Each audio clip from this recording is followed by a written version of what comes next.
Hi guys, this is Coffee and Games episode 6, I believe, and I have, I'm sorry to say, but it's McDonald's coffee, and I put too much maple in it. I was really excited to have maple coffee. I had a craving, so I'm like, I'm actually going to have maple and real milk, and it doesn't taste very good, but I'm going to drink it because I don't like to waste coffee.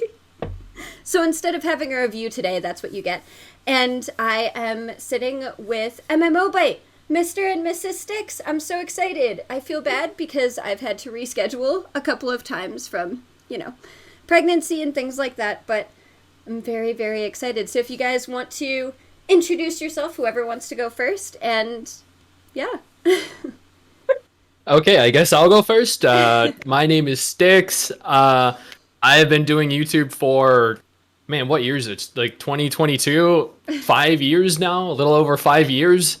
I've been gaming since I was, I think I've been gaming since I was like 10 or 11 years old.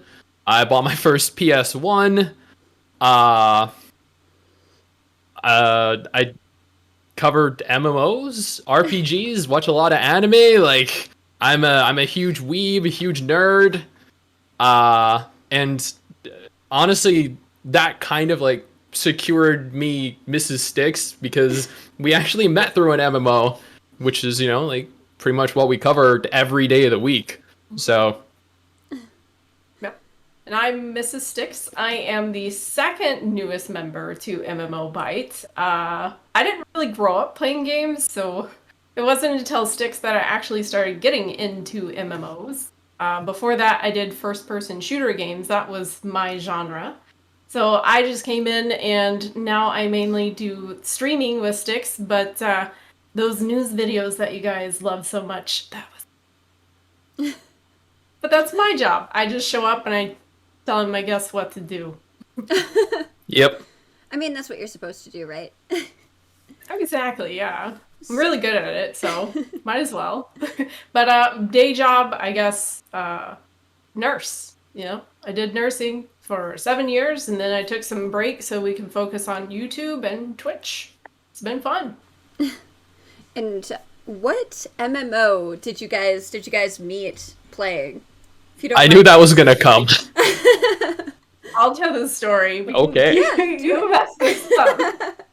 So originally, I was just looking on YouTube for a video on a Terra dungeon because I was working specifically on this like very difficult in-game dungeon, and I wanted to get the mechanics right for everything. So I was just looking for this, and for some reason, his video, because of how he tags his videos, showed up on like the top thing, and I was like, oh cool, this will have information. I started watching it, and I was like, this has nothing to do with the dungeon at all, but this guy is kind of cute, so I guess I'll go over to his Twitch channel, and he luckily was streaming at the time, so he and his sister were streaming, and I was like, oh, they're such an adorable couple, so I started following them, because it's like, I love watching couples, and then I found out they were brother and sister, so then I was like, hey, how you doing? That's pretty much it. This was back, by the way, when we only had like less than 10,000 subscribers, so we were tiny on YouTube. Did you get that a lot though? Did like quite a few viewers, would they ever comment and be like, "Oh, you and your significant other are really cute," when it wasn't? Yeah, our entire community thought that my sister and I were dating. So They're like, the other girl, you're the one that stole him. Didn't, I swear. It was his sister. I didn't do anything to her. Yep, we got it all the time, and I could not stress enough. Like, because at the beginning we joked about it, because they'd be like, are you brother and sister? And my response would be, do we look like brother and sister? Because I'm half Asian, and my sister is full Caucasian, so we don't really look very much alike. So we just, but she and I thought we kind of did, and we thought we kind of had like that sibling dynamic. So we're like, do we look like we're related? And people were like, you're right. No, you don't. Yeah. So then we'd get that question all the time, unfortunately. That's fantastic. And it's also cute to hear because it's starting to become more of a thing now where people are like, oh yeah, I met you know, my significant other playing something online, or I would join a group and met someone. And one of my favorite things is the debate of whether or not Twitch is a dating site. Obviously, it shouldn't be used that way. But like that's, you know, how my husband and I met actually too, was through Final Fantasy XIV when I was playing that, and then we ended up playing D&D together. So it's kind of a neat topic to hear it from other people as well. Aw, nice. Wait, So did you guys play together, or? Well, back then we didn't. He'd actually found me from my stream, and he was way far behind in the story than I was. And so he was like trying to, or I think it was the other way around. He was ahead of me, and so he was watching my stream to see my reactions, and then I was talking in chat or to chat one time saying, "Oh, we're putting a campaign together. It'll be my first time playing D&D." And we were actually full. And he goes, "Well, can I play with you guys?" And I was actually really irritated about it, because I was like, "No, we're full." No way. But I was like, I'll ask our DM and we'll see if we have room. And we did, and we ended up talking, and our characters ended up coming from the same area and knowing each other in Dungeons and Dragons. And so after that, we started playing MMOs together. But we actually met because of that. Okay, I do have a question. What did you guys play in what do you guys play in Final Fantasy XIV? Yeah, he hasn't been playing recently, but when I was doing the story for Endwalker, I've always played a bard. I'm a dork, but I started with World of Warcraft. And so I thought when I chose Archer, when I started playing the game, that Archer was going to be like a hunter in World of Warcraft, and I didn't know it was going to change to a bard. And then I was like, wait, I play music and wear cool hats? That's awesome. So I stuck with it, and they're finally buffed. Like, right now, they're actually really good. But yeah, so... sorry to go off topic. That was really exciting. I'm like, oh, it's always fun to meet people that met in the same way that you did. Yeah, absolutely. And you had said that you've always played games since you were 10 or 11, and it started with owning a PS1. What game was it that actually... Resident Evil. It was Resident Evil? Dude, I was like 11 years old, and that was my first game. Resident Evil. I stayed up until almost midnight ahead of a school day. And I couldn't sleep. I was terrified because of how many times I died trying to get through like the introductory level in Resident Evil as a kid. So I'm up there at midnight, like under my blanket, terrified of the noises I hear because I think that there are zombies outside. And man, that was an experience. Yeah, I can. That's awesome. But how do you go from Resident Evil and FPSs to working on MMOs? Like, how did that happen? So, I had a difficult childhood. I'd actually done a video discussing my childhood, but it was difficult and we were very poor, couldn't afford anything, but I had a really crappy little laptop. And so we couldn't afford to buy any games at the time. And I was looking for free games, and there were really low budget browser games, and then there were online games like Gaia Online, which I dabbled in a little bit, which is really old. I don't know if anyone even remembers Gaia Online, but I was introduced to online gaming as kind of like an escape from the crappy childhood that I had, and as a way for me to enjoy playing video games without having to pay for them because, like, again, I had no money. So I transitioned from FPS games like Resident Evil, like Perfect Dark for the Nintendo 64, Conker's Bad Fur Day, over to online games, and slowly kind of made my way into MMOs. So that's how I transitioned from that over into the MMO genre.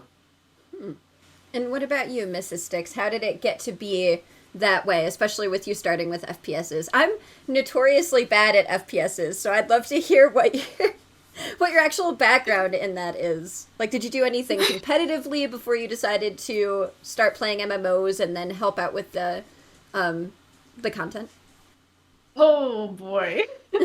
So I originally started doing FPS games with my older brother. He was the reason why I actually started playing computer games. Otherwise, I don't think I ever would have touched computer games. But I think I went from Unreal Tournament. I think I played like 2004 and 3, Crisis. Like I played a few other things, and Age of Empires, of course. Like I think everyone played that. Pepperoni Pizza, Woodstock. Like we had all those things, but then I transitioned more into doing things like Overwatch when Overwatch came out. And then somehow, like, I got introduced to Terra, and that's how I ended up meeting Stixx. And then I ended up playing games that he was playing on his streams because I was trying to play with him because I was like, oh man, he makes this look so fun. I want to join. So then I got into the likes of like Blade and Soul. I ended up playing Final Fantasy XIV, which is my main game still, and I had so much fun. We ended up in WoW. We ended up doing all kinds of games, and then I think once was it when you moved in with me, because he came over from Australia to live in America. Yeah, I'm Australian, by the way. He moved over here to be with me. I suggested to him to start doing news videos on MMOs because I was like, this is really something no one's really tapped into on YouTube. I think this could be really good for your channel. And you were about 10,000 followers, I think, when you moved in with me. I think about 30,000. 30,000 at that point. But once he started doing news videos, he skyrocketed. But I think you had me do the first official news video. And I knew nothing about recording. I knew nothing about presenting myself on a microphone. I still don't, but I try. So the first news video that he ever did is actually of me being super awkward with a microphone. And I think the entire comment section is filled with, who are you and why do you sound like a robot? Oh. But that was his official first MMOByte of news. But it did good, so there's that. It really did. We were like, who are you? Why are you here? So since then, I just occasionally help him with videos. And if I feel really passionate about a game, then I'll do a video on it. So that's how I ended up doing that. And that was actually what I was going to go into next. How do you decide, or how do both of you decide, what games you're actually going to cover versus what games you just want to play with yourself, with each other? That sounded really bad. By yourself or with each other, and not record or anything like that. And do you find that you still have time to do that? Oh, I think my answer will be more simple than yours. I'll go first, and then you can go second, because I know his is very long. I know his whole take on that. So I guess how I figure out games that I want to cover on his channel is we end up playing them because we're like, oh, this is a new MMO, we should probably cover this. And so then I'll cover the game, and if I really, really love it, then I'll end up making the video for the game. But if I really love it, I'll still continue to play it. So there's a few games that I continue to play just because it was so fun.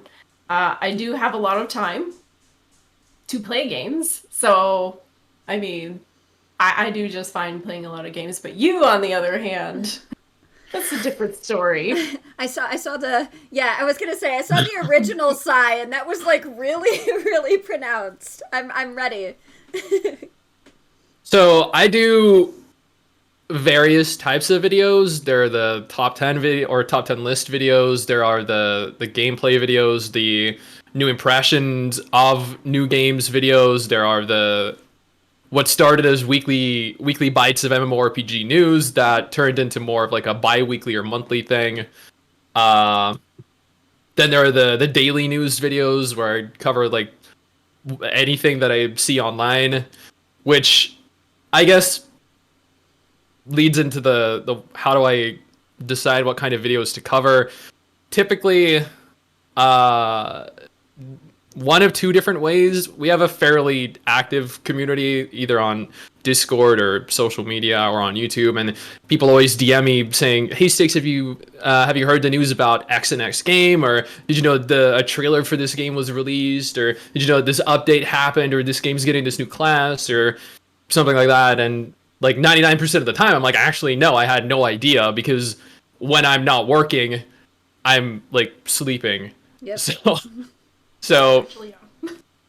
so the videos I do are all completely written up, and that takes hours to do, and then recording, granted, only takes maybe like 10-20 minutes. Then the editing takes an hour or more. So I spend like 4-6 hours of the day just working on that, and then working out, cooking dinner, sleeping. So I rely a lot on people contacting me with information, or I browse news websites as well. Like I try to keep up to date with what's going on with various different games, like how Swords of Legends Online, as an example, is now transitioning from a buy-to-play MMO to free-to-play. Like I learned that because of the email that they sent out. So that's another way deciding what kinds of videos to cover. Mm-hmm. Now, pertaining to whether I have free time to play games like off of stream and everything, no. I play a little bit of Genshin Impact, but that was more just because I made a spin-off channel recently, and I needed footage, like filler footage for the background of the video. So I figured Genshin was a popular game, like I had a lot of stuff I could say about Genshin, so I just started recording that. So I pretty much just play Genshin so I can acquire footage for the background of the videos. I play a little bit of Overwatch because the monotony of writing, like, 3,000-4,000 word articles to record gets rough and very tedious and boring. And you got to play Endwalker with me. Like, we kind of took, like, a good chunk of time away just to play Endwalker. Yeah, like, when a new MMO comes out, like Lost Ark came out, right. Spent, like, 4 or 5 days playing that, very little work done. We played through Endwalker. I think we no-lifed that for, like, at least 50 hours and finished the entire thing over the early access weekend. So, yeah. So, but outside of the new game releases, I don't really play MMOs in my free time. And I know a lot of people are always like, wow, because you'd expect like a content creator that dedicates their entire channel and so much of their time to MMOs for it to like take up a large chunk of what they do outside of, their content. But I really don't, and it really doesn't. Because then you would become like a specific channel, because then you would be stuck with like that one MMO, like you play constantly, but you need to like constantly every day do like a new video, so like a new MMO, and there's no way you can play all those games. There's just no way, because you're playing Guild Wars 2 now on stream, and then you're uploading Guild Wars 2 related content to your channel now too, right? Yeah, and because I just recently started getting further into YouTube when Endwalker released. Because I actually played that before Guild Wars 2. My husband got me into Guild Wars 2. When Endwalker released, I actually went and recorded all of the footage from there and put all of the stuff up. And I'm trying to dip my feet into doing more variety, but yeah, absolutely, it really does. Essentially, it's kind of like acting. You have that one role that everybody keeps recasting you in and profiling, and you're like, but this is kind of cool, and I really want to do videos on this, and it is hard, absolutely. So I completely get what you were saying, Mrs. Stixx. And it's funny, I actually asked the question about the community today because recently, especially with having the baby soon, my husband and I are like, okay, we need more time for each other, because like I do content creation, he works at the paper. And then we also do like social media advertising and things like that. So there isn't, like you were saying, a lot of time to do outside things. And so I've been trying to play the new Guild Wars 2 expansion with him outside of stream, outside of content creation. And I had the question today in my Discord, do you ever play games with your community? And I'm like, well, I've been talking to people, but it's been very recent, and I normally don't have time, and I'm not covering a different MMO every day, so that's why I was curious, because that's a lot. And did either of you ever feel weird with covering so many games, or feel like it was daunting to go from game to game when someone might know you for coverage of something different? Like, let's say you're really into like Lost Ark or Blade and Soul or something, and so you do 2 or 3 videos on it instead of 1, just for an example. And then you swap to a different game based on news that comes out. Is it ever like, how many people are going to watch it, type thing? Or are people going to be interested in the news for this game versus news for other games that we cover? So, I feel like views are kind of sporadic. Like, I've done, I think, like, 6 Blade and Soul videos in the last year. I think 4 of them have gotten like 70 to 100,000 views, and 2 have gotten like 10. So I've done multiple Guild Wars 2 videos that have gotten hundreds of thousands, and some that have gotten 15. Final Fantasy 14 videos that have gotten like 400, 600,000, and ones that have gotten like 10 as well. So thankfully, we haven't been like typecast as into a specific role in a specific game. But we do run into a lot of people that are like, why should we trust your opinion on whatever you're talking about in this game when you've only played like maybe 20 or 30 hours of it, when we've played it for like 10,000 hours? Like, we know everything there is to know about the game, but you don't know jack. So you don't even make it to endgame in like 99% of the games that you cover. So like, why are you even covering other games, and why should we bother taking what you say as fact? Or that's something I feel like a lot of like variety creators have to deal with, or those of us that do like specifically YouTube. Like, because I know we stream as well, but the streaming aspect of like us is more just for fun. It's not something professional. It's not something that we dedicate like exorbitant amounts of time to. So that's pretty much the only issue that we've run into with regards to covering more than one game. And views, again, are very sporadic. It doesn't really matter.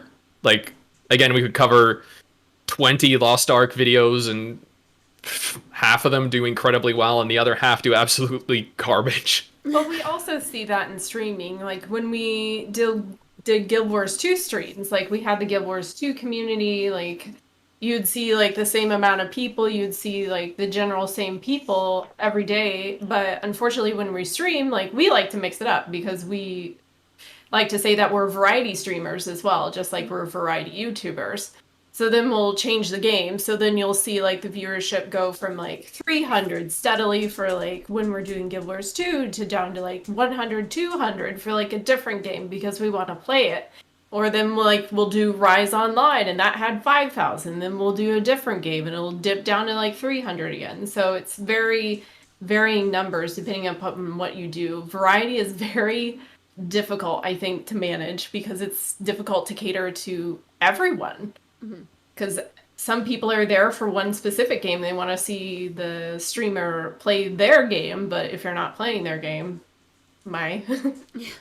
they don't want to see you play like Lost Ark if they don't like Lost Ark. Right. So.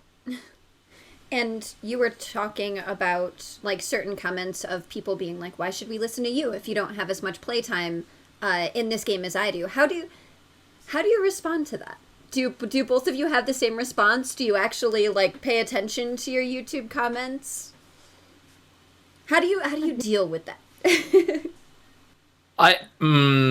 I think on the channel, on average, we get about anywhere between 15 to 30,000 comments per month. Mm-hmm. So I take the time to respond to maybe 100, maybe 200 per day. And I typically respond to the friendlier ones, because, you know, like, interacting with people that are genuinely nice is great.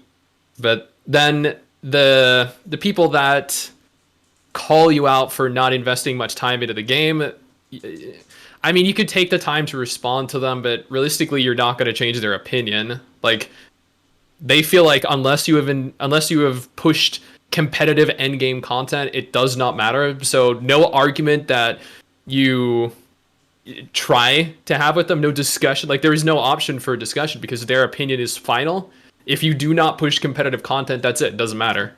So I've had discussions with them many times and I've tried to get my point across that, like, as an example, the first impression type of videos, right? It's where you go into a game, you play it for anywhere, an hour, 10 hours, 50 hours, like as long as you want to, and then you give your base impression of it. It's not a full dedicated like 10,000 hour review. It's just an impression. Right. And those people, they see that and then they label it as a full review, and then they don't understand the difference between a full review and an impression, and therefore, like, again, even attempting to open that form of discussion is impossible. So, and a lot of it is just due to the fact that people don't understand, unfortunately, and they are very stuck in their ways and stuck in their belief. And it's just, there's no convincing them of otherwise. So I just typically tend to avoid those comments in specific. Absolutely. And I saw Mrs. Stixx with your own channel that you were posting things like playing Endwalker. Do you receive anything like that, or is it generally positive for your comments on those videos, since they're obviously a different breed than things like that get posted on MMOByte? I mean, 99% of the comments that I get on my channel, which I really don't even touch hardly at all, are all very nice, usually extremely supportive, because I just do those videos because I want to do something, because I like making videos. But if I do a video on his channel, I actually kind of stopped doing them because of the negativity that comes with doing videos on YouTube on a larger channel. Because it's interesting, like he said, you can't really have a conversation with these people. You can't really change their minds. Mm-hmm. So no matter what you say, no matter what you intended from that video, like, they're going to take it how they want to. They're going to say what they want to. And there's really nothing you can do about it. So I just avoid the aggravation. Oh, goodness, I can't speak today. So then I very much so limit the amount of videos that I do on his channel. But if I do it, I am the person that tries to meticulously go through and do the video and play the game as far as I possibly can and get in as much information as I possibly can. Whereas you usually... Yeah, that's where we differ. Yeah. And that's very, like, detail-oriented. Like, I like to investigate it myself. So everything I say in the video is something that I experienced and that I had. Whereas... She'll try and cover, like, every facet of the game she possibly can. And yet they always comment, they're like, you're wrong. And I'm like, am I wrong? I experienced it myself.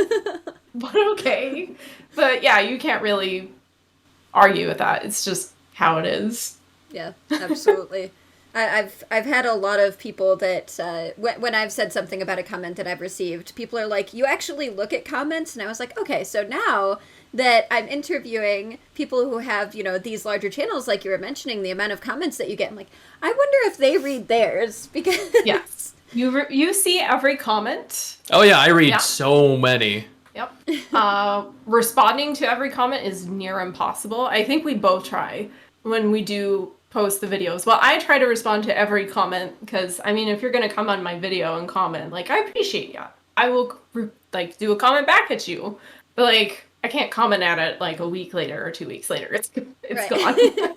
Yeah, she spends days, like, she'll post a video, she'll respond for the first hour, and then she'll refresh her video, like, every other hour and respond to every comment she can for the first few days.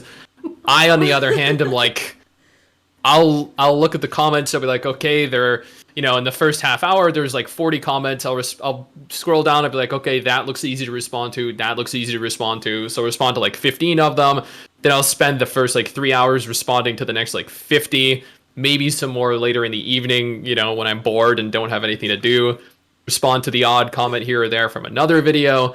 But other than that, like I tend to try and limit it to 200 comments responded to per day, because it's already like a large amount of time dedicated specifically to replying to people. Right.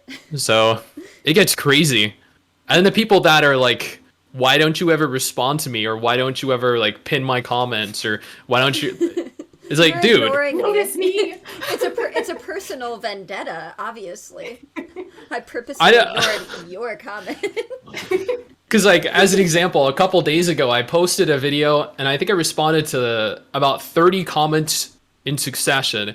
And then there was one guy who posted a comment, I think, like, 6 minutes ago. And then he posted another comment asking why I hadn't responded to his specific comment yet. And then 4 minutes after that, he made another comment saying, am I ignoring him? And I'm like... I am now. Dude!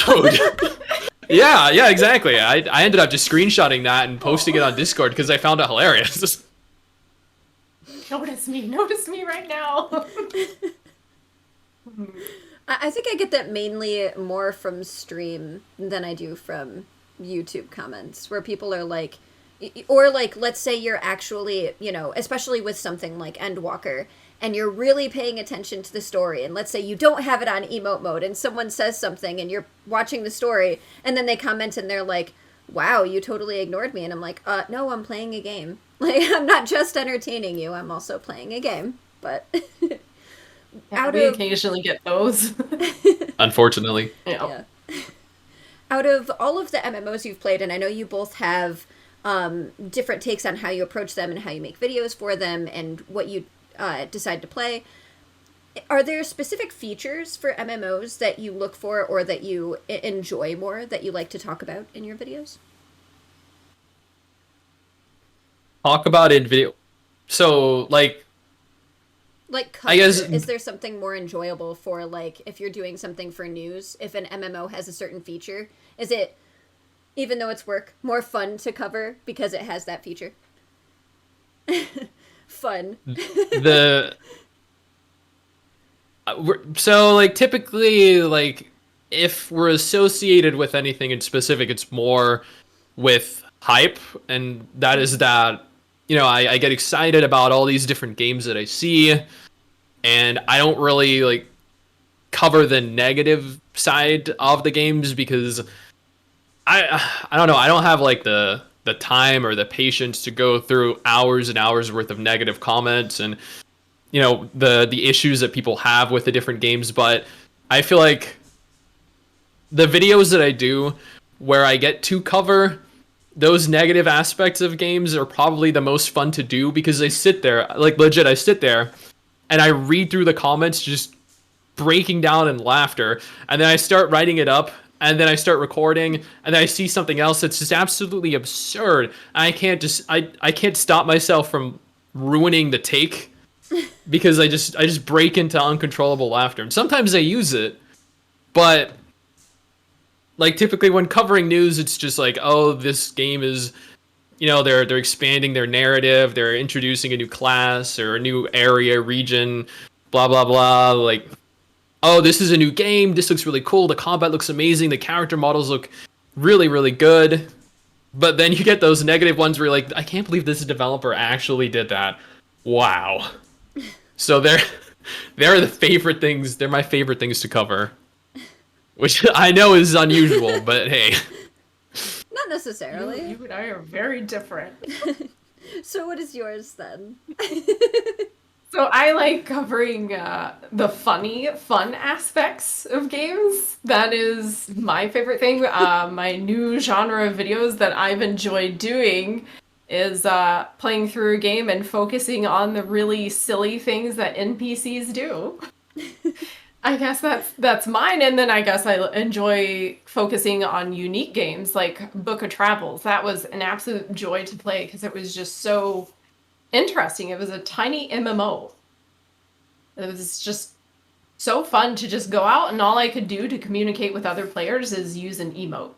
That was fun. Yeah. Unique. That's cute. Cool. Mm-hmm.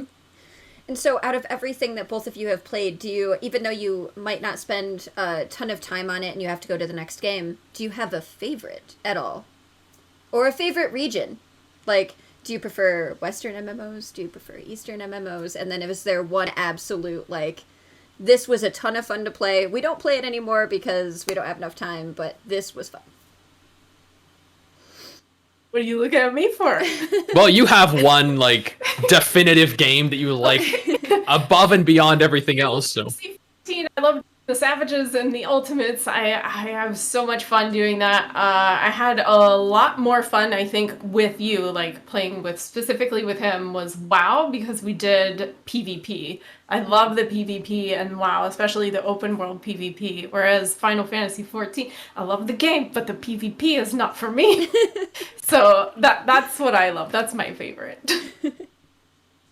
I, on the other hand, have had an active subscription to World of Warcraft since 2008, when I first played Wrath of the Lich King, and that game blew my mind. That wasn't my first MMO, but that was the first MMO where I was like, holy crap, like, this is as good as a non-MMO. So, my favorite probably will always be WoW, because I was a huge PvPer, I think, at one point back. Man, I think it was either in Warlords or Pandaria. I think I made it to like 2,800 in PvP, which, you know, like, isn't the top of the ladder by any stretch of the imagination, but still pretty good. Like, at the time, I think top 15%. Was obsessed with open world PvP. I still am. Like, there was this one time in WoW, Mrs. Stixx, actually, she killed I think it was a demon hunter in PvP. I bullied him. She chased him down because she plays Disc Priest. And, you know, they're very self-sufficient. You know, they can heal and deal a lot of damage. So this demon hunter, he attacked her. And then what he didn't realize was that we were playing together. So then I, which mean an arms warrior, charged him. He got scared. He ran off. Mrs. Stixx was like, oh, no, you don't. You attacked me first. So then she chases him down in the open world. There's this fight that lasts, I think, like 8 minutes straight. And she chases him down for 8 in the distance. minutes. Finally kills him in PvP. 2 minutes later, she gets a little notification, a little mail notification up near her map. And she's like, what on earth is that? So she goes to a mailbox. And it was the guy that she killed in PvP who made a new account on the Alliance just to message her how much he hated her. Sorry, that's not funny, but it kind of is. Oh, that was hilarious. And he's like, you ruined my day. I can't believe you did that. I absolutely hate you. Like, you were the worst person I've ever met. Go yourself. And that was it. And they logged off. I'd be like, why did you even have PvP toggled on then? Like, I know. Because you can turn war mode off now, and he left it on, and he attacked her, so... He was very determined.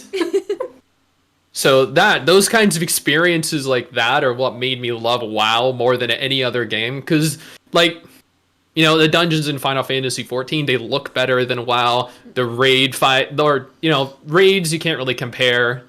They're completely different kinds of games.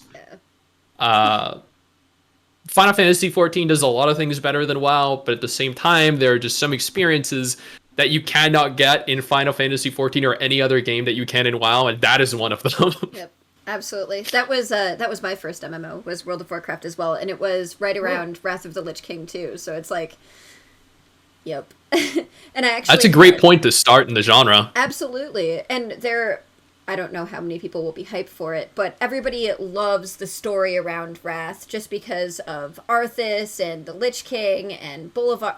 I'm going to nerd out on it, so I'm going to stop myself there. But there's supposed to be, like how they had Classic and then they released Burning Crusade, they're talking about releasing Wrath. If they did that, would you cover it because of it being your starting I'd stream point? it. Yeah, you'd I would be in there, like, week one. I would not have a husband anymore. Because I didn't like, and I know this is a bit of a contentious opinion, but I didn't like Burning Crusade, nor was I a fan of, you know, like vanilla WoW or classic. So I'm a Wrath baby. I loved Wrath, and I loved the changes that they made with Wrath. Didn't like Cataclysm, loved Mists of Pandaria, but like Wrath is what like defined the genre for me. So I will definitely be back week 1 playing Wrath if they do manage to release it. Hopefully, while I'm still capable of playing video games, and, before I get too old. You're never Push the too buttons old. for you. Hottie Chicken, Shirley. That's who I was gonna excellent mention. examples. Yeah, I was actually going to mention Hottie Chicken, and it was funny actually. I'm a part of like quite a few MMO groups on Facebook, and there was one of them for Guild Wars 2, and I was like, "What's everybody's favorite part of Guild Wars 2?" Trying to integrate myself into getting that socializing out there. And this woman, she's like, "I'm 72, and I love World versus World." I was like, was it Hottie Chicken then? Because I saw she started Guild Wars too. Yeah, I don't remember what the name was cute. on Facebook. It definitely wasn't a username. It was someone's actual name, so I'm not sure. But yeah, I saw her playing that as well, and I think she just started playing WoW again. But it's like, Tell my chat, I'm like, when I grow up, I want to be just like her. yeah. Have like the cute little hair and the glasses, The playing your bow. little video games and streaming.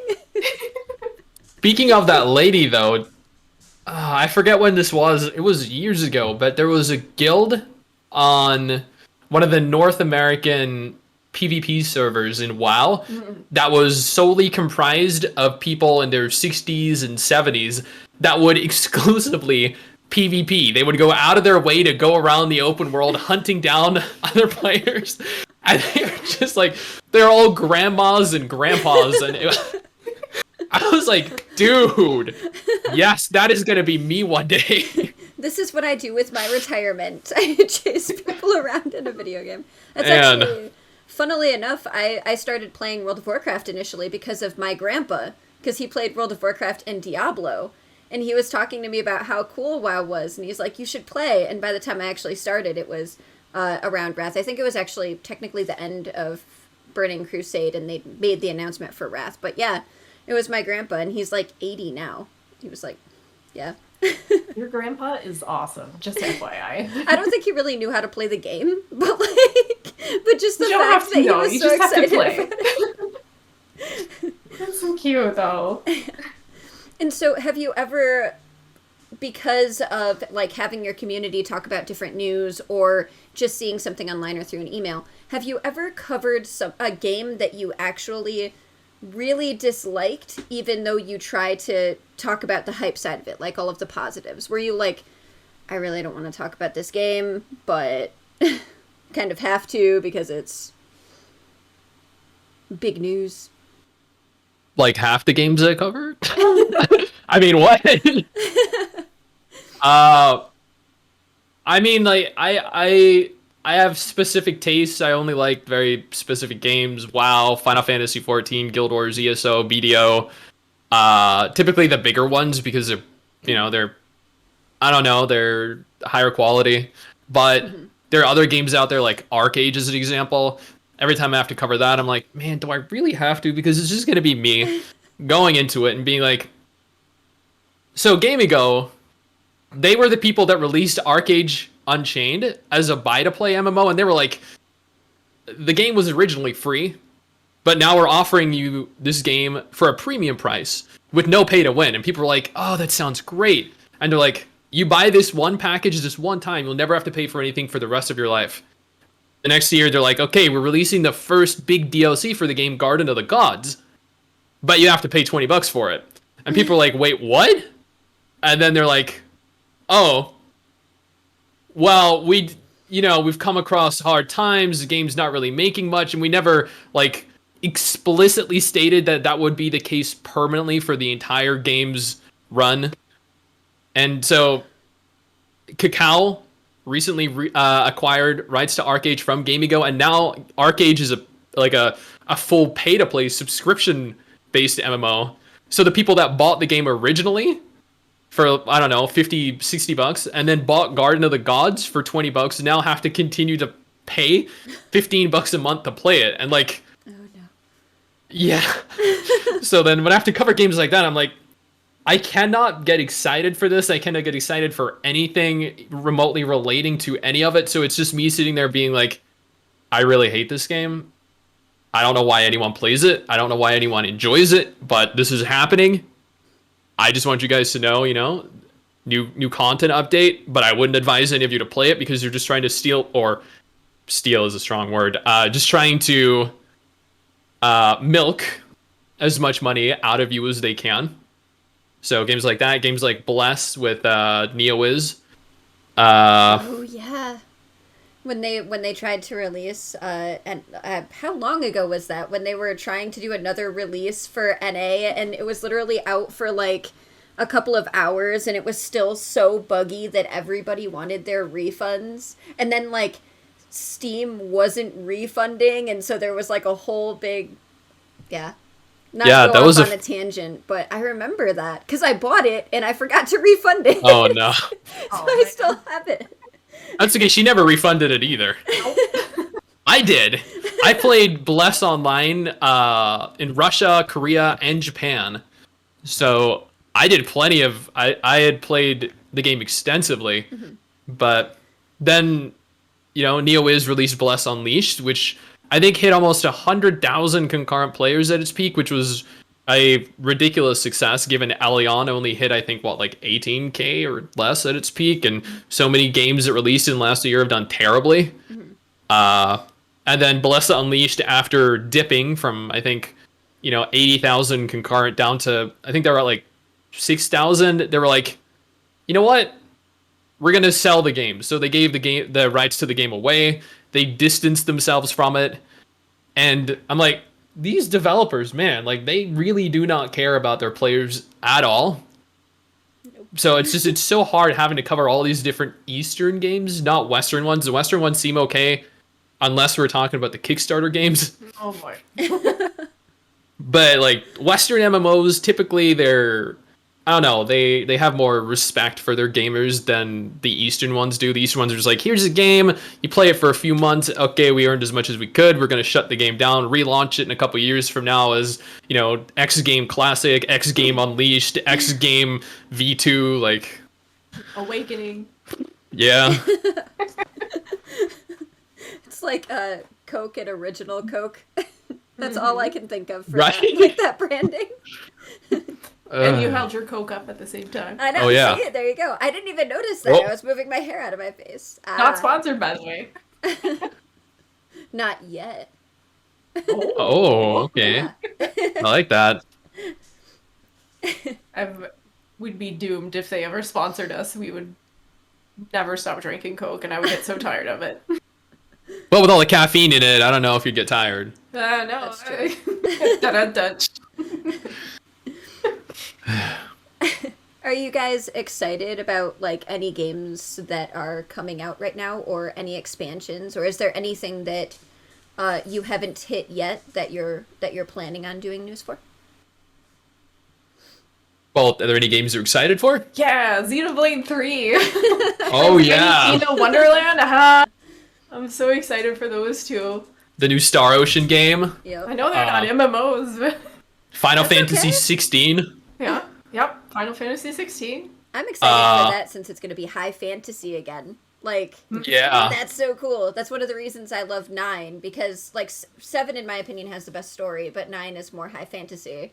And those are, like, I really love Tolkien-esque games, or Tolkien-esque type fantasy, so I'm really excited for 16. Dude, 9 is one of my favorite games too. Yep. So, man, it was such a gorgeous game. Mm-hmm. But, like, specifically pertaining to MMOs, wow, we really have to think about this. I know. I know you're a dedicated MMO channel, but are there any you're actually looking forward to? Well, I know that, but I was going to close with that. Okay. Because Blue Protocol is probably the... Again, like, back at the beginning of the podcast, it was like, I like anime, I'm a weeb. Blue Protocol, anime MMO, it's like, like it was built specifically for me. And we played the beta test for it. Very fun, great combat, really good. Well, I was going to say really good story, but I couldn't understand it. There was a lot of narrative, I just couldn't understand any of it because it was Japanese. Very incomplete at the time, which I think was like 2.5 years ago. Holy crap, it's been like 2.5 years since we played that beta. Wow. I guess I'm kind of excited for Justice Online. I don't know. Oh yeah, Justice Online. I'm kind of crestfallen from Swords of Legends still, so I mean, we'll kind of see. Tower of Fantasy is... Yeah. I mean, that's touch and go if it's actually releasing, so... Odin Valhalla Rising, maybe if they remove the autoplay from it. Excited for... It's like Black Desert, but... Yeah. I guess WoW's the next expansion. Yeah. That'll be the ultimate deciding factor on whether or not I go back to it. But buddy, the expansions are just going like this for everyone. But you said it typically goes like that anyway. Yeah, because like they released Wrath, which was like this, and then Cataclysm, which went like this, and then Mist, which kind of went back up a bit, and then Draenor, which was like down, and then Legion, which went back up again, and... But there's always hype around the expansion, and then people find something to complain about, and it dwindles after that. But hopefully, because people are... This is such a bad way to put it. Hopefully, since people have been so upset with this expansion, they're excited about all of the new patch stuff, like Horde and Alliance can do like Mythic Plus together now, like they actually made that a thing, and everybody's excited about what's going to happen in the future, so maybe it'll really go back up this time, especially under... new ownership, I suppose, but... Oh, they are making a what was it? Are they making a Warcraft mobile game under Microsoft, so... Yeah. I know. I was about to say, are you listing that as something you're excited for? Because I don't think so. Yeah, I'm just saying, like, new direction, also connecting it to mobile platforms, I don't know. Yeah, that is kind of... concerning. A little bit. And I feel like I'm obligated to ask, but any excitement at all or want to play End of Dragons currently? I feel like I have that obligation right now to ask that of you guys. We have, I mean, a lot of viewers that really like Guild Wars 2, and a lot of our like active Discord community are all very avid Guild Wars 2 fans. So they really want it, because we have a guild in Guild Wars 2. It's the only game, I think it's the only MMO we actually have a guild in. And we're constantly maxed out. And there are just always so many people online wanting to play with us. And granted, we haven't finished, like, the Heart of Thorns or Path of Fire storylines yet. But I feel like, thankfully, Guild Wars 2 allows you to, like, pursue whichever story you want to without having to go through each one. So we can just jump straight into End of Dragons. And I know some of it's not going to necessarily make sense, but... So lost. I don't know about this. But at the same time, we're still going to have the opportunity to experience it with everyone. So we're hoping to stream it this week, because we just got back, Friday? I think, a week ago from visiting Naples in Florida. So we missed, the opportunity to stream End of Dragons when it launched. We figured we'd stream it this weekend, but unfortunately, other things came up. Not unfortunately, not like this podcast, but unfortunately due to other circumstances as well. Because we're also meeting our fans after this in real life. We're gonna go have dinner with them. So yeah. Important. So maybe next week we'll stream it. And talking about sponsorships earlier and things like that, do you guys ever get emails or requests asking you to cover their game that you're like... Well, first of all, let's start with that. Do you ever get requests from developers wanting you to review and or do news on their games? And then have you ever had ones that you've explicitly said no to because it was really, really, really bad or really sleazy? Shadow Legends. Well, I think you came back and you said that you would cover Raid Shadow Legends if they offered you. How much did you put your price range for that? For Raid? Mm-hmm. I didn't give them an exact price tag. I was like, minimum 6 digits. Because if we would have to go through that moral peril of doing that game, there was a high bar for what they would have to pay. That was one of the ones where we're like, nah. And before they put so much money into that promotion that they're like, yeah, sure.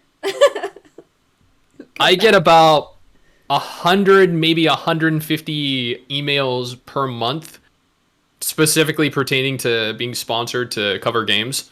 So yeah, I get a lot, and I accept maybe 3, maybe 4 of them per month. I'd say 90% of them are mobile games that look garbage. The other 10% are comprised of MMOs or like newly released games on Steam. I get the odd console request here and there, but I don't stream or record from my console, so like I don't even know how to do that. I barely understand how Twitch works. That's what she does. I just appear there and I'm like, hey guys. So. Well, that's what you do on Twitch. You show up and you say, hey guys. Yeah. You hang out for a few hours. With I have done. Guest. Ta-da! But I've done multiple videos actually, like specifically dedicated to trash talking developers. I think I did one just let me see. I did one 2, 3, 4. Okay, I did one actually just 4 days ago about I like when I do a top 10 video, it's like the top 10 games in a specific subgenre, so like top 10 free MMOs that I like or that are worth playing. And this company specifically reached out to me a couple weeks ago and they're like, hey, so we know you do these top 10 videos. What we're asking for is if you could do a top 10 video, but include 9 games, 9 of your favorite games, and then insert our game as a 10th game that you officially endorse. And don't disclose that it's sponsored, so insert it in a way where you're like, also, this is another game, and it wasn't even an MMO, mind you. So it'd be like, here are 9 MMOs in this random mobile game that is, in the video for whatever reason. And they wanted me to, again, insert it in a way that felt fluid and natural, to lie to everyone and be like, hey, I fully endorse this game. I know it doesn't look very good. I know it plays really poorly. I know it's pay to win and by a terrible developer. But I totally love it, and you guys should totally play it. Not sponsored, by the way. Which, by the way, if you are sponsored, you legally have to state you are sponsored. Right. And this happens not specifically with top 10s, but this happens quite frequently. There was a case with Warlords Awakening where I did a video. It was originally oh crap, I don't remember what it was called originally. Oh, Elite Lords of Alliance. There we go. It was Elite Lords of Alliance. It shut down. They were relaunching it as Warlords Awakening, and I'm like, this game looks like trash. You have to actually pay for it. It was originally a free game. Now it relaunched as a pay-to-play game. So you had to pay to play it. And I'm like, you guys should not do this. It's a massive scam. They're just trying to get as much money from you as they can. And then they're going to shut down like this year. I guarantee it. And Warlords Awakening, they reach out to me and they're like, hey, so we're wondering if you would be interested in doing a sponsored video for Warlords Awakening. And I'm like, I literally just tore your game apart in a video, but okay, sure. You want to pay me to say more negative crap about your game? By all means. And they're like, okay, great, sounds good. But we did notice that you already have a video done on Warlords Awakening and that it's not a very positive video.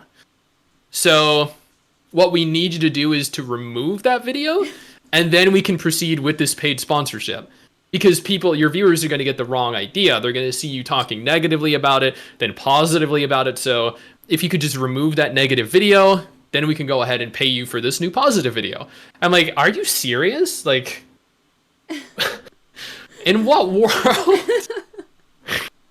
So there are terrible, terrible experiences that I have with a plethora of different developers online. How is that Sponsorships even... are a whole new ball game. I think some of them are less than what I would say like white hat. Some of them try to do black hat stuff. Not so good. Mm-hmm. So we try to very carefully choose. And how is that your demographic when you're looking for people? Like, obviously, you know, you would want to seek out large channels, but at the same time, they knew that you had that video out already and are like, can you say something nice, actually? Like, what? I know, and I've done at least 10 different videos trash-talking developers that have done stuff like that, yet they still reach out to me asking for the same stuff. So it's like, dude, you're literally watching me talk smack about you, yet you're still under this weird delusion that I'm going to cover your video in a positive light. Like, why? What makes you think I do that? And speaking of games that you were talking about might not even be developed, do you guys have any opinions on Ashes of Creation? Are you excited about that to actually be a thing? Or do you think it's actually going to... I don't think it's going to be released. My husband and I were talking about it, and I'm like, it's all cosmetics. Like, they've put so much into it that they're like, they can't say it's not going to be a game anymore, but they can sell you as many cosmetics as they have. Forget not having, like, they don't even have any features anymore for their newsletter. So that's what I feel about it. How do you guys feel about it? I feel like this is your typical stream. Every time we start streaming, people pop in, hey, what do you think of Ashes of Creation? Because they're like, well, last year they were like, yeah, it's releasing this year. I'm like, no, honey, no. We're still looking like you're probably, and this is being kind, like ballpark 2024, 2025. That's like being very generous. That's if things go along smoothly and, you know, they don't run into issues. Right. But I feel like Ashes of Creation is pretty much like your typical crowd-funded MMO. A lot of people build a lot of hype for it, and they invest a lot of money into it, and these developers are like, oh, here, pretty stuff, and then people are like, oh, wow, yeah, I can't wait to be able to use that one day.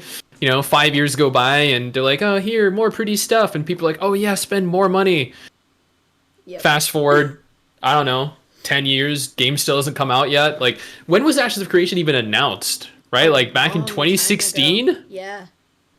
So, because I started the channel technically at the beginning of 2017, and I know it had begun development prior to me starting the channel. So I think 2016, it's been 6 years, and they're still like, okay, we don't like how the combat is, so we're gonna revamp the combat. Okay, we're not sure about the character models, we're gonna redo the character models. Oh, we're not sure if we want to have like a full action combat system. Yeah, let's make it tab target now. Oh, we don't like the spell animations. Yeah, we're gonna completely overhaul the spell animations. It's like, dude, just get your shit together. Like, it just have a vision and stick to it, because 6 years later we still can't play the game and they're still selling us, like you said, cosmetic items. And you know, I think they had the non-NDA alpha. Man, when even was the non-NDA alpha? It's been a while. Yeah, last year or two. Yeah, it was last year, and they stated, I know that got delayed repeatedly because it was supposed to be initially at the beginning of last year, and then kept getting pushed back month after month. But after 6 years, if your game is still in pre-alpha testing, like going from pre-alpha to full release in any like in a window consisting of like a couple years is not going to happen. Like even with Blue Protocol and Bandai Namco, they announced their game back in 2019, and that was in like a fully functional beta form. 3 years later, they're still not ready to release the game yet. And, you know, beta is a lot more complete than an alpha is. So if a AAA developer that has been in the industry for decades now, with hundreds of employees actively working on your game, is taking 3, 4, 5 years to develop it, someone who's doing this for the first time, like, evidently they have shown that they're not very competent. And I feel like if the game ever releases, it's going to be probably somewhere like way down late 2020s because there's a long way to go before they're ready to release the game yet. Now, if they do release and it comes out in a relatively good time manner, like, we're rooting for them because it's still in the MMO genre. We want to see MMOs do well. I think we'll be pleasantly surprised, though, if it is what it says it's going to be. You're so sweet. We're both like, it's never going to come out, and if it does, and you're like, well, we're rooting for them. Well, if it does come out, that'll be good. But it's nice, actually, having a discussion about it, or just, like, having, you know, a little bit of back and forth, because it's, like, exactly how I feel, and I feel like so many people are like, well, it's gonna... Everything's always the WoW killer. You know what I mean? Like, it's gonna be the WoW killer. It's so much better because it's crowdfunded. There's people that left Blizzard to be able to... And it's just like, okay, but you have to have some sort of content available before you can say that it's going to be better than anything else. And I was really excited about it at first, and was looking at everything and signed up for... I mean, I didn't pay for anything, but I signed up for a lot of stuff like the newsletters and whatever. And then I just kept reading, like, oh, we changed the roofs on the houses, and look at the new belts that we have for the dwarves. And I'm like, oh, boy. This is never going to come out, is it? Yeah, it's going to be a while, either which way. It's definitely, like you said, like, late 2020s. Like, definitely. That's if they stay on their current, the current route they're on. Right. 6 years pre-alpha, like... Probably a type of beta in the next 3 or 4 years, and then if they manage to successfully make it through the beta without breaking everything, then maybe late 2020s. But yeah, they do really tout, like, not just them, but their communities. Like, did you know they have this person from ArenaNet who worked on Guild Wars 2? And you're like, okay, cool. And that one guy from Blizzard that worked on WoW. Okay. Like, oh, congratulations. They have a couple of people that have worked on a few different games before. Right. I'm glad they have jobs. That's awesome, especially in this economy. But, and I don't want to keep you guys for too long, especially if you have plans after this too. So I have, is there anything that you're really excited about releasing soon, or other than this meetup, like some sort of event that you're doing or a stream that you're really excited for?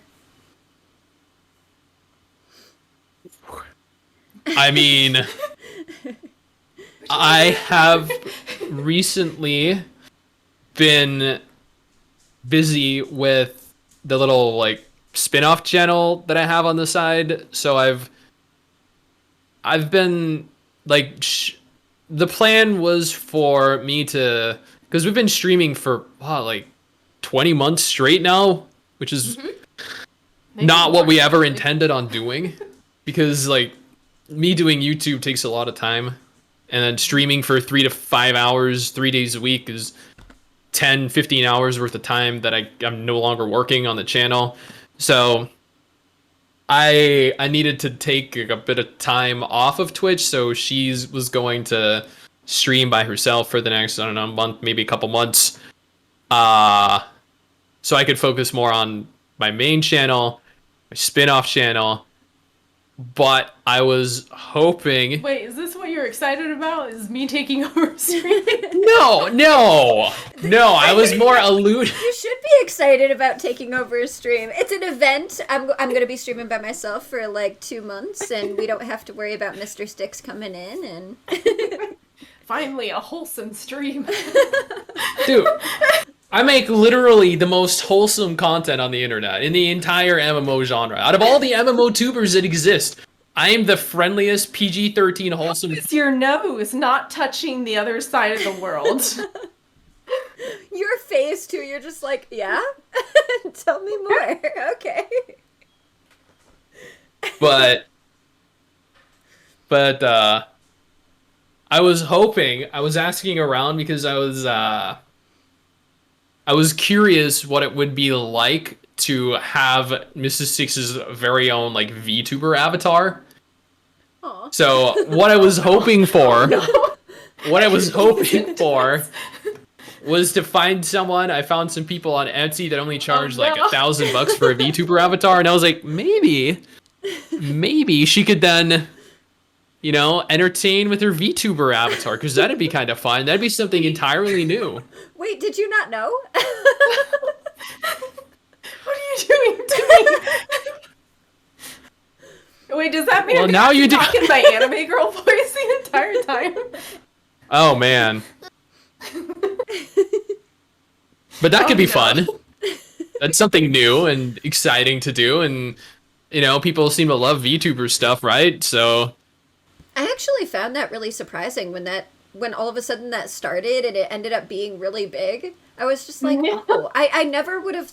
It was something I never would have considered before, and now you see it everywhere and people love it, and I'm just like, huh, I never would have thought. Would you ever consider doing VTubing yourself? I don't know. I feel like it would be a lot to get like really, really good artwork. You know what I mean? Like, because there are some that are like, okay, that's cute, and I can see how it works, but like compared to others that are really, really good and actually move around with like all of your movements, I'm sitting here going, it might be fun, but it looks really expensive, and and I don't necessarily really know how it actually works either. So there's that too. It'd probably be a lot of like looking it up. I wouldn't ever completely shoot it down, but I'm really bad with Twitch to begin with. So, like, when you were talking about barely knowing, like, my joke is, I'm like, professional streamer over here, because I have no idea about anything on Twitch. I literally just started, like, utilizing my channel points. Like, it's bad. That's okay. I don't touch the channel points. That's her. I don't even know how to edit that. Like, I saw the new goal feature pop up, and I was like, what is that? So I clicked it, and I'm like, oh, how long has that been there for? Yep. Goal thing now. What is that for? Right? Yeah. Well, you've set up the initial stream stuff, but every little detail, like if somebody raids us, that little icon that pops up with the music and so on and so forth, the emotes, you would have no idea. Yeah, but I'm not the creative one. Like, I know I'm the content creator, but I'm like the least creative person I know. So, like the kinds of videos I do, I'm like, okay, I can write stuff up. I can like get information, and I can put it into an easily digestible format. That I can do. Like, I can cover information, no problem. And I'm funny, like I'm fun to laugh at, so there's that too. But like creatively, no, there's like nothing going on out there. I'm just like speak to the camera, do a really bad joke. People laugh, not at the joke, but at me trying to make the joke.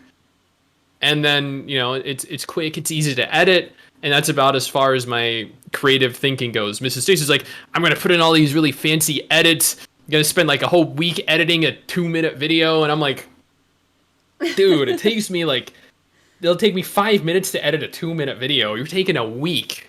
Yep. Like I go all out, and he's just like, yep, I'm done. Yeah, like fancy transitions and all these different musics and all the different zooms she does and all the different footage she acquires, and I'm like, okay, I'm just gonna talk to the camera and put like a video in the background. Boom. Easy views. I've been there, getting inspiration from some people too. I think one of my biggest ones is like people that do like their own animation.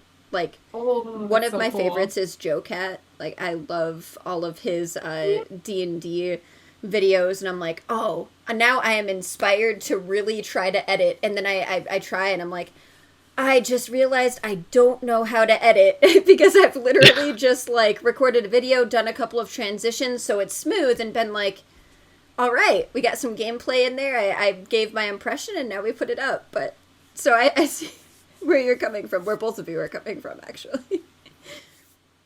That, and the fact that there are times where I'm like, okay, I have this idea. Like, I have a skeleton of what I want. Just a skeleton. So I'll be like, okay, I'm going to start here.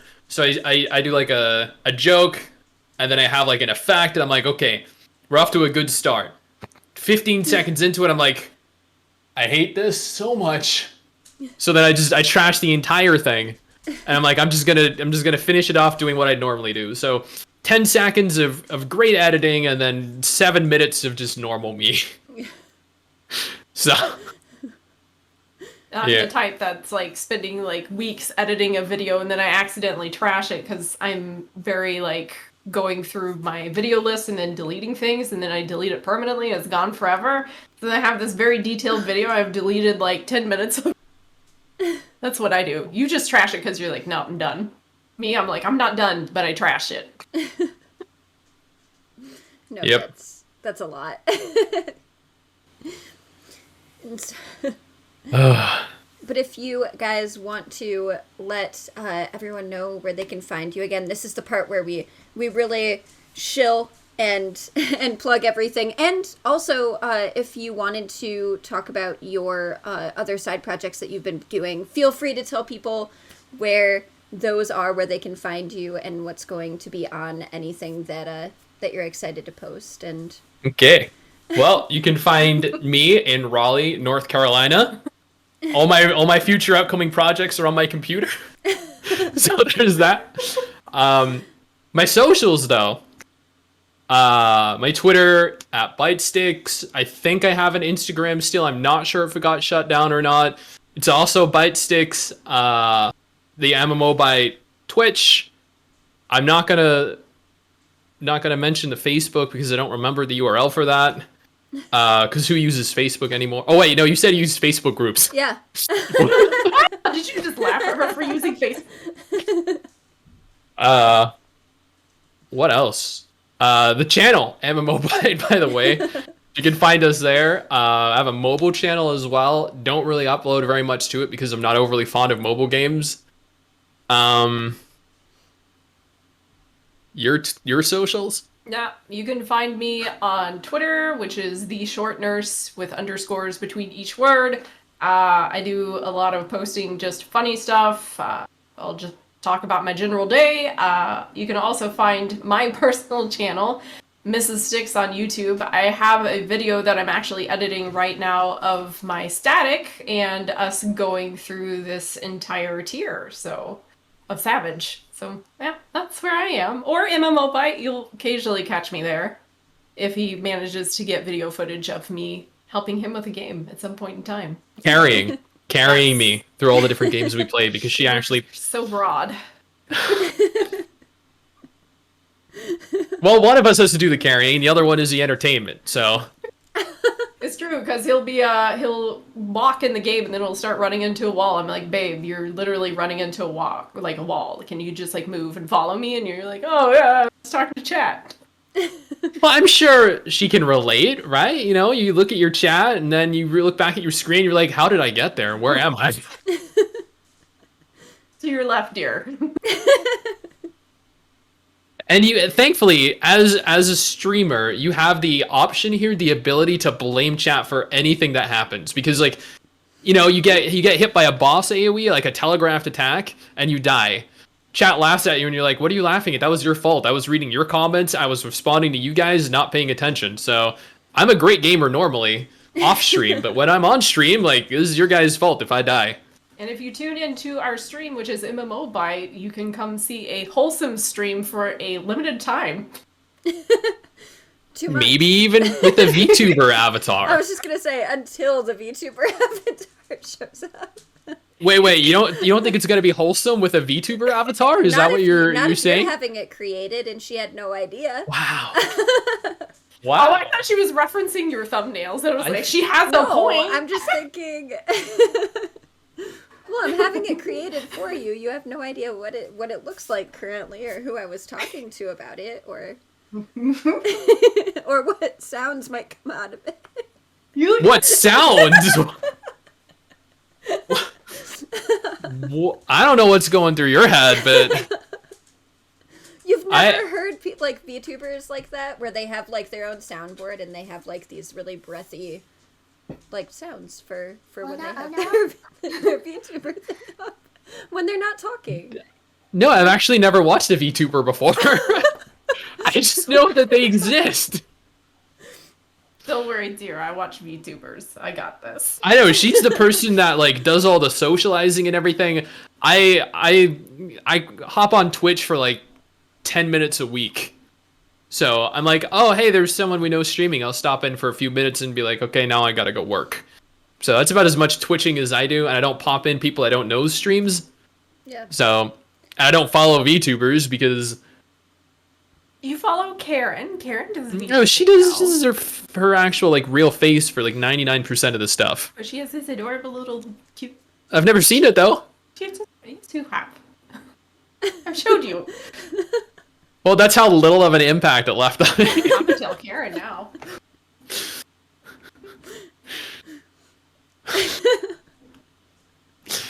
Oh. Anyway. Thank you Moving guys so on. much for hanging out. I really do appreciate it. I don't want to keep you too long because I already kept you past the amount of time that I had intended. But thank you guys very much. This was a lot of fun. And I'm really excited. So Thank you for having us. Yeah. We had a lot of fun too.